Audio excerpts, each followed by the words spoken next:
রাধে রাধে।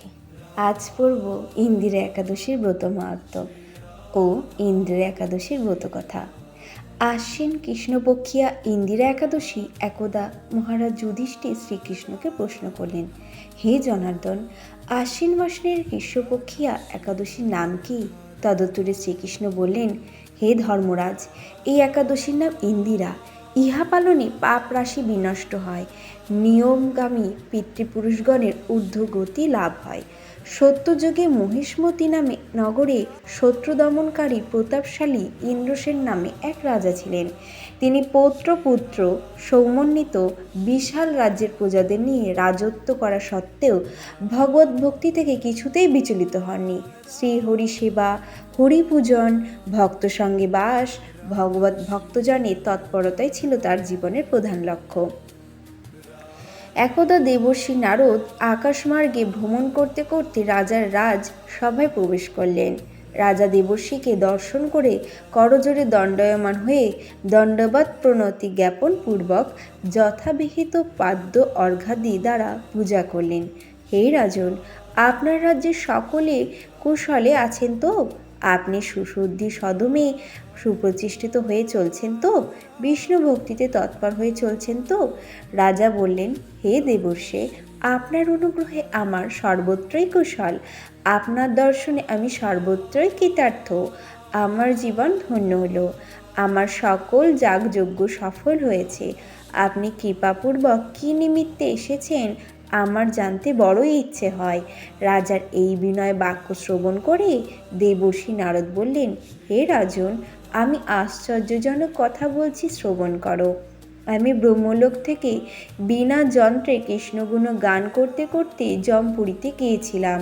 যমরাজ আমাকে দেখে ভক্তিযুক্তভাবে আমার পূজা বিধান করলেন। আমি যমপুরীটা ঘুরে ঘুরে দেখতে পেলাম তোমার পিতাকে। তিনি আমায় বললেন, হে দেবর্ষে, মহিষ্মতিপুরের ইন্দ্রসেন আমার পুত্র। পুত্রকে বলবেন তোমার পিতা ব্রতভঙ্গ অপরাধের জন্য যমালয়ে কষ্ট পাচ্ছেন। সে যেন আমার ঊর্ধ্বগতির জন্য ইন্দিরা একাদশী পালন করে, তাহলে তার পুণ্য প্রভাবে আমার মঙ্গল হবে। তখন রাজা বললেন, হে মহর্ষি, কৃপাপূর্বক আপনি আমার এই ব্রত মহিমা বলুন। শ্রী নারদ বললেন, আশ্বিন মাসে কৃষ্ণপক্ষের দশমীর দিন প্রাতঃস্নান করে শ্রদ্ধা সহকারে পিতৃপুরুষের শ্রাদ্ধ করতে হয়। দিবসে একবার মাত্র প্রসাদ সেবন, রাত্রিতে ভূমিতে শয়ন ও উপবাস করতে হয়।